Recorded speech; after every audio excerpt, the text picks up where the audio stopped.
हितार्थ online classes में आपका हार्दिक स्वागत है। आज हम पाबू जी और मेहा जी के बारे में पढ़ेंगे। लास्ट वीडियो में हमने रामदेव जी के बारे में पढ़ाई की थी और आपने उस वीडियो को अच्छा सपोर्ट दिया था, जिसके लिए आपको इसके लिए बहुत बहुत धन्यवाद। आप हमें आगे भी सहयोग करेंगे, इसी आशा के साथ आज हम हमारा वीडियो शुरू करते हैं। तो अब हम स्टार्ट करते हैं पाबू जी राठौड़ के बारे में।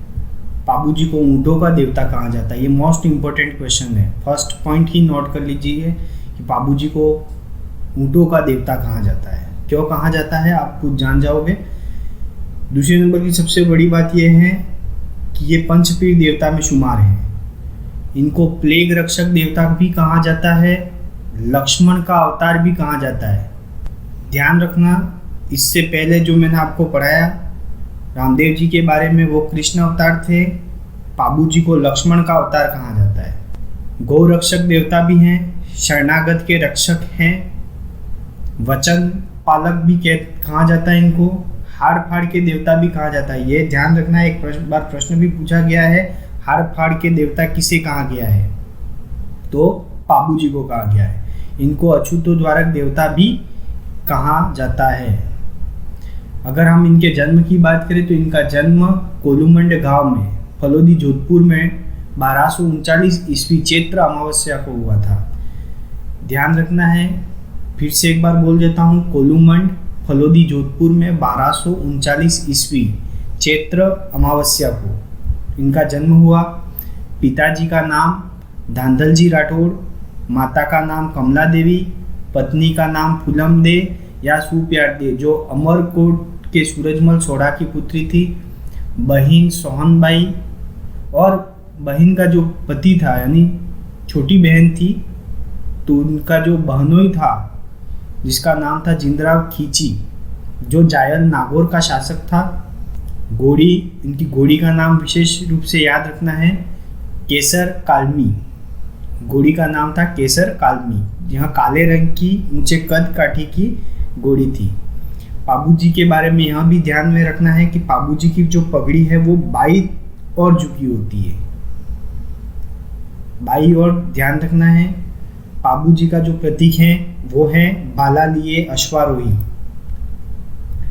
नेक्स्ट बात करें पाबू जी के बारे में, तो पाबू जी के बारे में जो स्टोरी है, जो आप सबने भी लगभग सुन रखी होगी, एक बार मैं वापस दोहरा देता हूँ कि देवली चारण और या देवल चारणी, कहीं कहीं देवल चारणी लिखा होता है, कहीं देवली चारण भी लिखा होता है, तो ये बात भी ध्यान में रखनी है। उसके पास एक औरत थी और इसके पास एक काले रंग की केसर कालमी घोड़ी थी, जिसे पाबू जी का बहनोई जिंदराव खींची पाना चाहता था, परंतु यह घोड़ी देवली चारण ने पाबू जी को दी और देते वक्त वचन लिया कि जब भी मेरे गायों पर मुसीबत आएगी तो उनकी रक्षा के लिए आपको तुरंत आना है और गायों का बचाव करना है। पाबू जी ने कहा कि मुझे कैसे पता चलेगा कि आपकी गाय संकट में है, तो देवली चारण ने कहा कि जब भी मेरी घोड़ी हिन आएगी तो समझ जाना गाय संकट में है। जिंदराव खींची इस घोड़ी को पाना चाहता था, परंतु घोड़ी मिल गई वास्तव में पाबू जी को, जिससे जिंदराव खींची पाबू जी और देवली चारण से दुश्मनी रखने लगा। तो अब क्या होता है कि पाबू जी का विवाह हो रहा था। जिंदराव खींची ने सोचा कि भाई साहब वो तो बैठे हुए हैं विवाह में, इधर से उसकी गाय लेके फरार हो जाता हूँ। तो उसने ऐसे ही किया, जो देवली चारण की जो गाय थी उनको लेकर निकल पड़ा। तो जो घोड़ी थी केसर कालमी, जब 3.5 फेरे होते हैं विवाह के, इतने में हिनहिनाने लगती है, यानी आवाज़ करने लगती है। हिनहिनाना यानी आवाज़ करना, अलग प्रकार की एक आवाज़ करती है।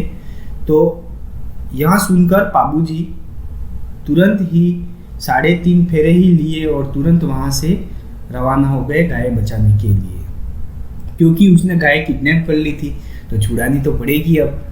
तो उन दोनों के बीच में, किसके बीच में, जिंदराव खींची और पाबू जी के बीच में डेचू गांव जोधपुर में युद्ध हुआ है। नाम ध्यान में रखना है, हो सकता है पूछ ले कि पाबू जी और जिंदराव खींची के मध्य युद्ध कौन से गांव में हुआ। तो देचू गांव जोधपुर में, जिसमें पाबूजी वीर गति को प्राप्त हुए। इस युद्ध में उनके बड़े भाई बूढ़ोजी भी वीर गति को प्राप्त हुए और बूढ़ोजी का एक पुत्र था रूपनाथ, जो राजस्थान के लोक देवता में शामिल हैं। उन्होंने जिंदराव खींची को मारकर चाचा और पिता की मृत्यु का बदला लिया। इस युद्ध में पाबूजी के सहयोगी चांदाजी, हरमलजी, सलजी, डेम्बोजी भी युद्ध के दौरान शहीद हो गए।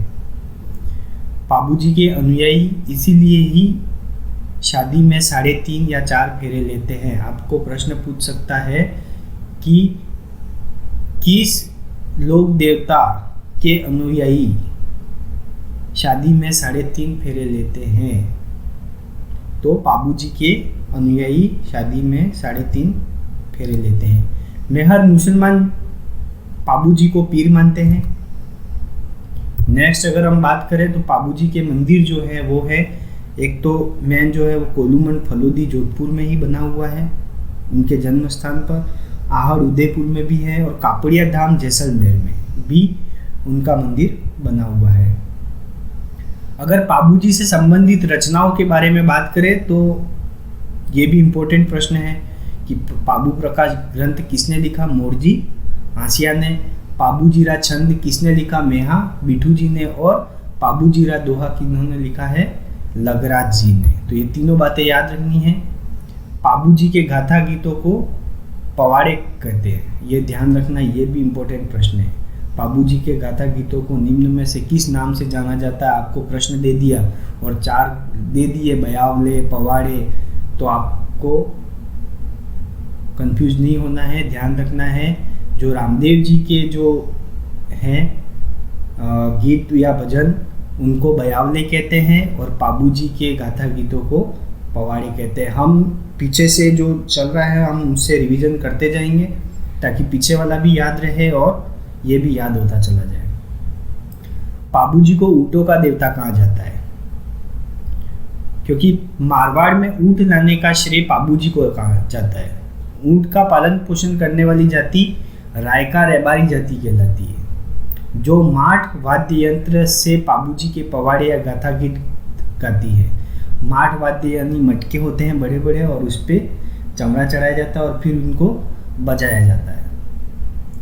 पाबूजी की फट लोकप्रिय है जिसका वाचन नायक या आयड़ भोपा रावण हत्ता वाद्य यंत्र से ऊँट के बीमार होने पर करता है। क्या किया जाता है? ऊँट के पैर पर यूं एक, जब ऊँट बीमार पड़ता है तो एक धागा बांध दिया जाता है जिसे तांती यूं भी बोलते हैं, वो बांध दिया जाता है और इसके बाद रावण हत्ता वाद्य यंत्र बजा के फिर उनकी फड़ का वाचन किया जाता है। तो उनके भोपा को नायक और या आयड़ भोपा भी कहते हैं।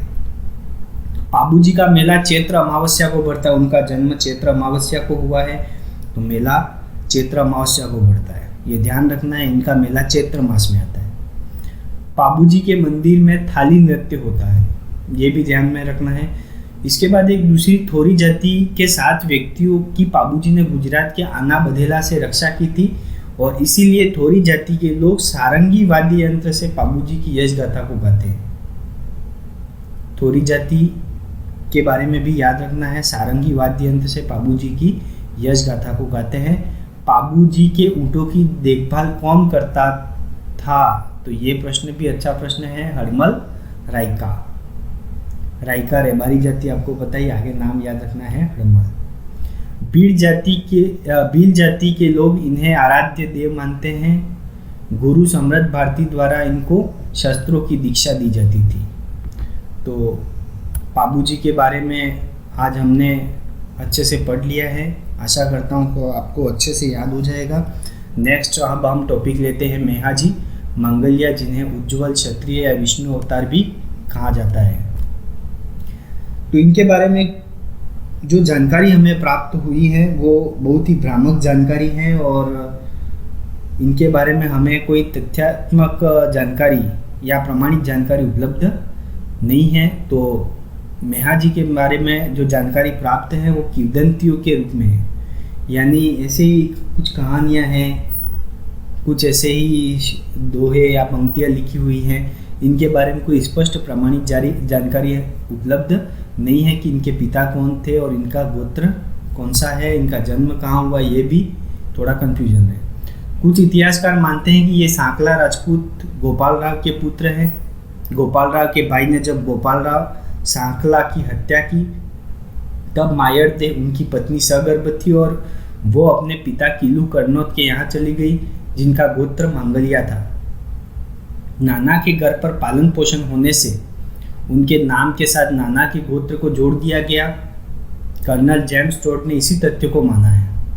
एक पक्ष यह भी है कि हड़बूजी जो लोक देवता है मेहाजी के पुत्र थे और वो सांकला थे, तो मेहाजी कैसे मांगलिया हुए।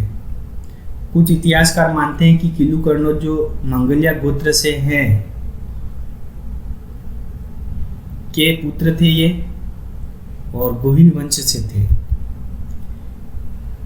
अतः इसी प्रकार इनके जन्म और परिवार के बारे में हमें जो जानकारी प्राप्त हुई है वो भ्रांति युक्त है, तो ज़्यादा इनके बारे में कोई विचार करना नहीं है।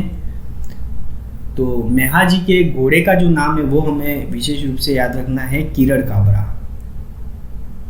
रामदेव जी के घोड़े का नाम बताइए। रामदेव जी के घोड़े का नाम लीला। इसके पश्चात हमने पढ़े पाबूजी। पाबूजी का घोड़े का नाम केसर कालनी और मेहाजी के घोड़े का नाम किरण काबरा। ये ध्यान में रखना है। मेहाजी राव चूड़ा के समकालीन थे। ये भी एक प्रश्न बनता है कि मेहाजी मांगलिया किस शासक के समकालीन थे, तो राव चूड़ा के शासन के समकालीन थे। और इन्होंने मंडोर पर जब जीतने के लिए जा रहे थे तो इन्होंने विजय प्राप्त करने हेतु राव चूड़ा को तलवार आशीर्वाद के रूप में भेंट की थी मेहाजी ने।